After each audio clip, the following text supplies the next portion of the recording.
Ils sont des centaines à travailler dans l'ombre, dans les différentes sphères du pouvoir. Qu'ils soient collaborateurs, attachés ou encore assistants, leur sort est bien souvent lié à celui d'un député ou à la victoire de leur parti. Les dotations publiques pour les partis politiques vont dépendre de la situation électorale et du succès ou non d'une formation politique. Et donc en fonction du nombre d'électeurs, nous allons avoir une certaine dotation. La perte de voix implique donc une perte de moyens. Les collaborateurs deviennent alors les victimes collatérales. Au lendemain des élections, c'est le grand réaménagement au sein des différents partis. Au MR, par exemple, la perte s'élève à 1,8 million. Pour le moment, impossible de savoir combien de collaborateurs seront touchés.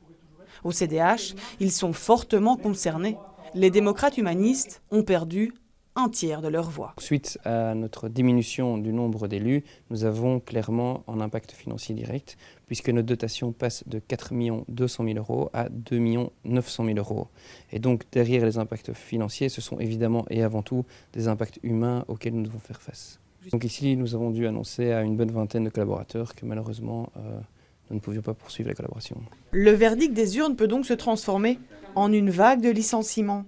Mais dans la majorité des cas, les partis tentent de replacer ailleurs, à un autre poste, leurs collaborateurs.